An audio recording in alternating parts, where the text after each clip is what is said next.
우리가 어제부터 이제 읽는 내용들이 재앙 시리즈 가운데 마지막 재앙에 해당되는 부분이었습니다. 7 대접이 준비되었고 이제 마침내 7 대접의 심판이 시행됨을 오늘 우리가 읽는 16장에서 보여줍니다. 어제 읽었던 15장 1절 말씀에서 이렇게 말하죠. 7 천사가 7 재앙을 가졌으니 곧 마지막 재앙이라. 하나님의 진노가 이것으로 마치리로다. 이 대접 심판은 마지막 재앙이다. 이것으로 모든 역사를 완결하실 것을 말씀해 주셨습니다. 이 7 대접은 성도들의 기도와 긴밀하다 하는 사실을 우리가 앞에서 확인했죠. 성도들이 하나님께서 악의 세력을 멸하시게 해달라 하는 그러한 기도를 담은 대접을 하나님의 보호자로 올려가면서 그 대접이 천사들에서 쏟아지면서 이런 심판이 행사되고 있다는 사실을 보여줍니다.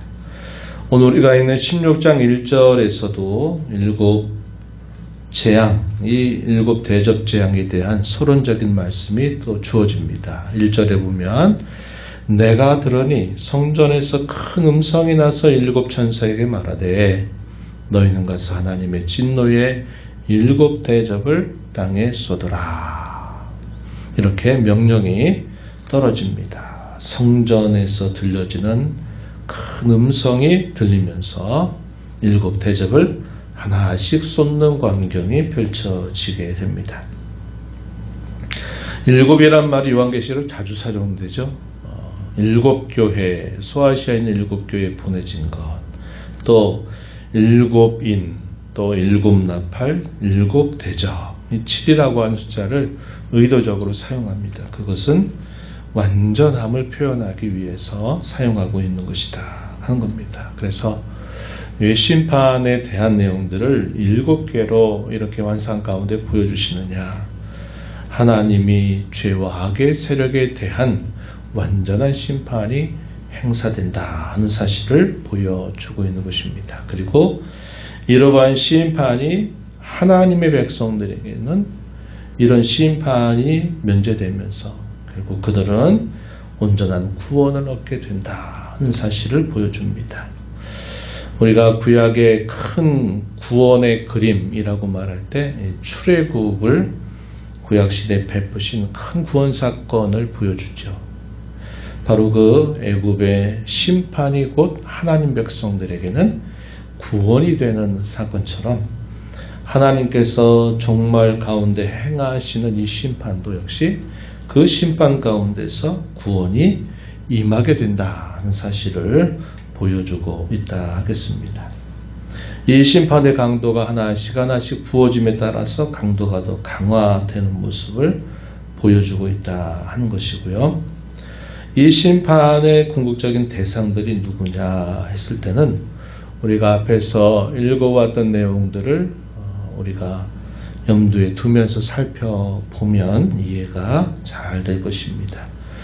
요한계시록 12장, 13장, 14장에 등장하고 있는데 특별히 이 13장에서 사탄이 12장 끝자락에서는 사탄이 계속적으로 교회된 여인을 공격하지만 하나님이 그 교회를 끊임없이 보호하니까 자신들의 공격이 계속 실패를 당하면서 온갖 방법들을 강구하는데 동맹 세력들, 이 사탄의 동맹 세력들을 끌어들여서 계속적으로 마지막에 자신이 때가 얼마 남지 않다 하는 사실을 기억하고 온갖 세력들을 동원해서 여인을 공격하려고 합니다. 그럴 때 이 동맹 세력들로 등장하는 그런 세력이 크게 3가지가 있다고 그랬죠. 13장 전반부에서는 바다로부터 올라오는 짐승이 소개가 되고 또 후반부에서는 땅에서 등장하는 짐승이 또 있습니다. 그리고 14장 가서 보게 되면 큰 성 바벨론, 큰 음녀 바벨론이라고 부르는 그런 세력이 등장하게 돼요. 그런데 이러한 세 개의 동맹 세력들에 대해서 이 대접 심판 시리즈에서 특별히 오늘 우리가 읽은 12절 이하로부터 이 심판의 대상들이 하나씩 하나님의 무서운 심판으로 결국 그들이 망하게 되는 일들이 묘사가 되고 있다 하는 것입니다. 곧 사탄 혹은 마귀, 그리고 짐승들, 그리고 거짓 선지자로 불리는 것, 그리고 바벨론, 이 순서가 그대로 등장하고 있다 하는 사실입니다. 13절 말씀해 보면 내가 봄에 개구리 같은 새 더러운 영이 용의 입, 짐승의 입, 거짓 선지자의 입에서 나온다. 용은 12장에 등장했던 사탄 혹은 마귀이죠. 모든 악의 세력의 가장 근원지가 되는 대상입니다. 그리고 짐승의 입, 13장에 등장하는 그 짐승입니다. 권력과 힘을 앞세워서 그리스도인들을 박해해서 결국 그들로 하여금 그리스도를 부인하게 하려고 하는 이런 국가적인 권력이나 힘, 세력, 이것을 행사하는 동맹 세력이었습니다. 그리고 또 등장하는 것이 그들의 입을 사용해서 마치 어린 양과 같이 말하는, 그래서 적그리스도나 혹은 거짓 선지자들의 가르침을 통해서 결국 사탄을 숭배하게 만드는 그러한 역할, 이 거짓 선지자의 입. 그래서 요한계시록 12장, 13장에 등장하는 이런 사탄과 동맹 세력들이 결국 심판을 당하게 되는 내용들이 소개가 됩니다. 그리고 뒤로 가셔서 보시면 19절 말씀해 보면 큰 성이 새 갈래로 갈라지고 만국의 성들도 무너지니 큰 성 바벨론이 하나님 앞에 기어가신 바 되어 그의 맹렬한 진노의 포도주 잔을 받았다. 이렇게 표현됐습니다. 그랬더니 20절에 각 섬도 없어지고 산악도 간데 없더라. 이렇게 말합니다. 큰 성 바벨론, 큰 음녀 바벨론이라고 등장하고 있는 거죠.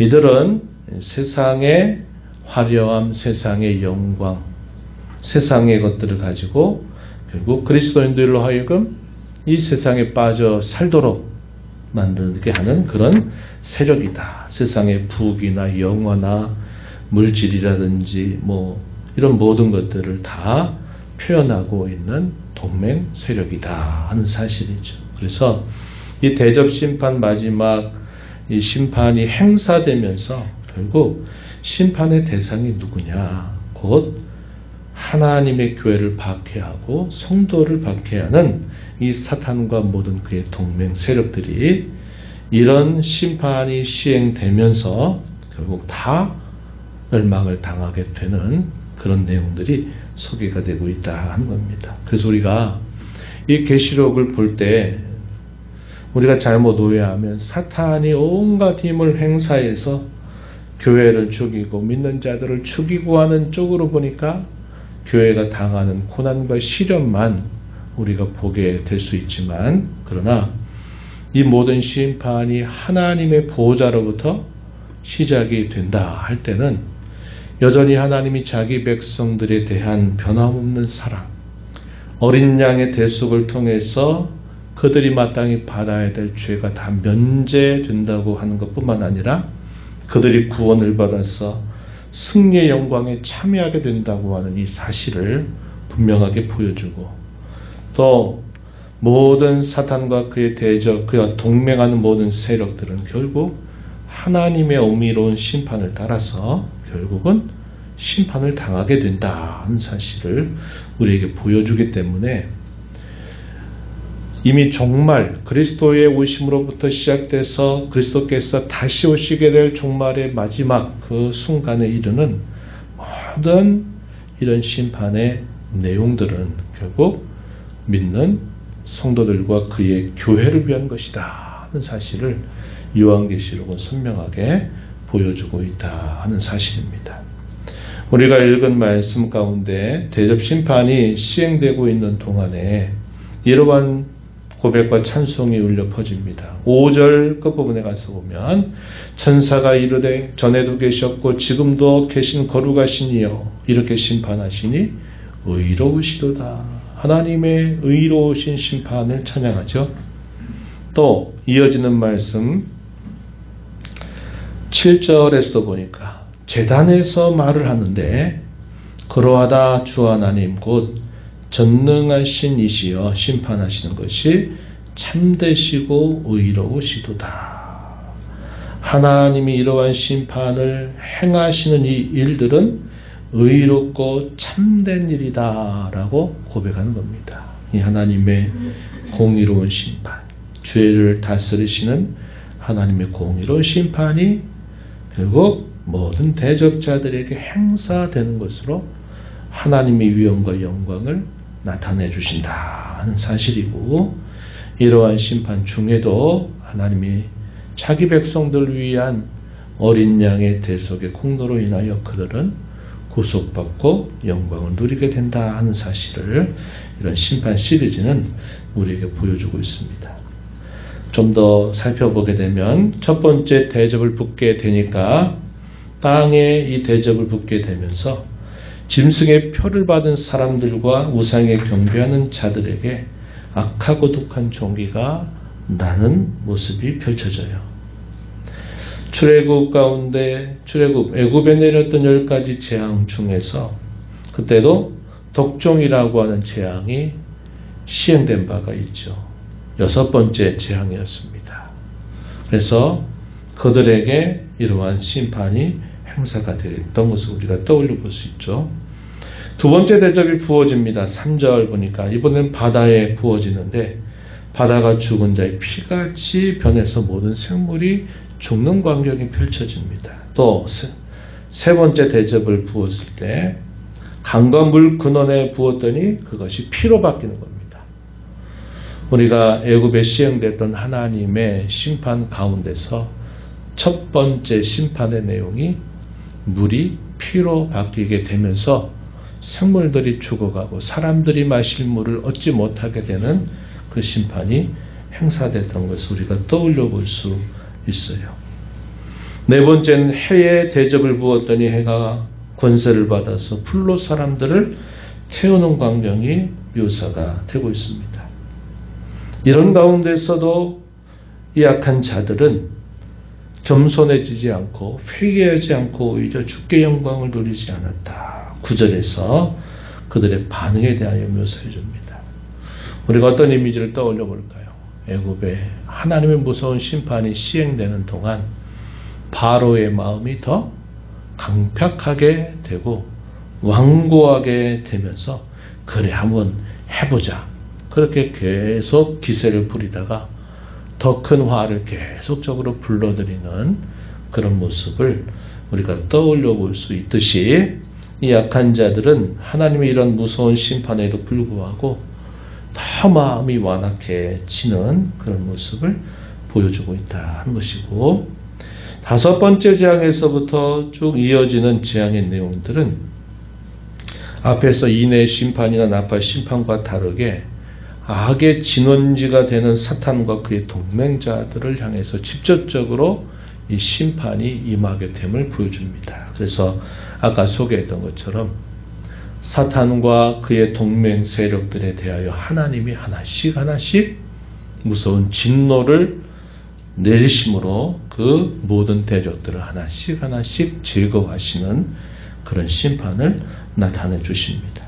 다섯째 대접은 짐승의 왕자에 쏟아졌더니 그 나라에 속한 자들이 큰 화를 당하게 됩니다. 그럼에도 불구하고 그들의 행위에 대해서는 회개치 않아요. 11절에 그렇게 소개가 됩니다.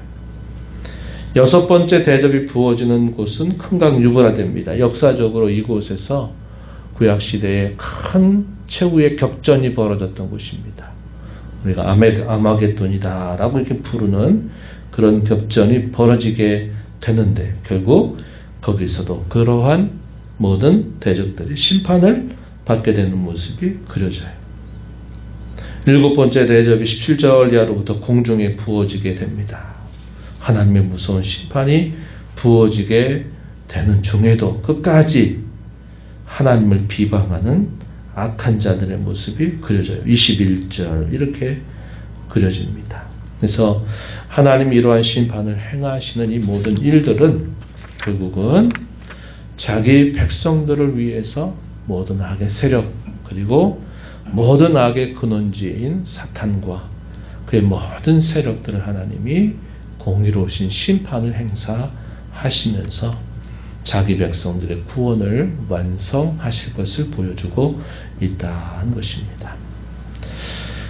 화를 당하면서 더 완고하고 교만해지는 사람이 있는가 하면 화를 당하면서 겸비한 사람이 있죠. 우리 성도들은 여러 고난과 어려운 일을 만날 때 우리는 하나님 앞에 다 겸손한 자가 되어서 우리 자신을 돌아보고 돌이킬 것을 돌이키는 삶을 살아가야만 한다는 것입니다. 그러나 악한 자들은 화를 당하면 당할수록 끝까지 해보겠다. 더 마음이 완강해지는 모습을 보게 됩니다. 우리 믿는 성도들은 온유하고 부드러운 심령을 가지고 늘 하나님 앞에 겸비한 심령이 돼서 늘 우리가 겸비한 마음을 가지고 살면서 하나님의 은혜의 부요함을 우리의 마음에 채우며 살아가는 복된 삶을 살아가야 되겠다 하는 것입니다. 재앙의 때라도 하나님께서 이 재앙을 통해서 인생들에게 요구하시는 것은 겸손과 돌이킴입니다. 믿지 않는 자들은 다른 길로 간다 할지라도 우리는 어려운 일을 만날수록 하나님 앞에 더 겸손히 자신을 낮추어서 우리 자신을 돌아보고 또 우리를 새롭게 하여서 더 하나님 앞에 가까이 붙여가는 자로 살아가는 저희의 삶이 되어야 하겠습니다. 그리고 종말의 끝자락에 펼쳐지게 될 사탄의 마지막 이 최후의 발악을 우리가 생각하면서 우리에게 지금까지 생각하지 못한 많은 그런 시련이 우리에게 다가온다 할지라도 의연한 마음을 가지고 믿음 가지고 승리하며 나아가는 저와 여러분이 되어야 하겠습니다. 이런 주님의 은혜를 또 기대하고 바라면서 오늘을 믿음 가지고 살아가게 되기를 바랍니다. 하나님 아버지 감사합니다. 오늘도 저희에게 새로운 하루를 열어주시고 새벽을 깨우며 하나님 앞에 나와 찬송 드리며 오늘도 저희에게 앞서 행하시며 주시는 말씀을 저희 마음에 새기게 하시길 감사합니다. 내일 일을 자랑할 것도 아니고 내일 일을 염려할 것도 아니고 오늘이라 일컫는 동안에 주께서 저희와 함께 하시는 은혜를 늘 붙들고 주와 동행하는 삶을 살며 죄로 인하여 저희 마음이 강팍해지지 않도록 하나님 저희의 심령을 늘 온유하고 부드럽게 하여 주시기를 바랍니다. 내일 하나님께서 그의 교회와 살아가는 백성들을 위해서 행하시는 하나님의 심판과 구원의 역사를 말씀을 통해서 늘 저희 마음에 확정하고 저희가 살아가는 삶이 어떠한 형편과 처지에 있고 또 사탄이 어떤 방식으로 저희를 공격한다 할지라도 의연하게 맞서 싸우게 하시고 주의 이름으로 승리하여서 하나님께 영광 돌리는 복된 삶을 살아가게 해주시기를 바랍니다. 오늘도 저희의 삶을 주장하신 주 앞에 온전히 거하기를 기뻐하며 믿음 가지고 흔들리지 않는 삶, 요동하지 않는 삶을 살도록 도와주시옵소서.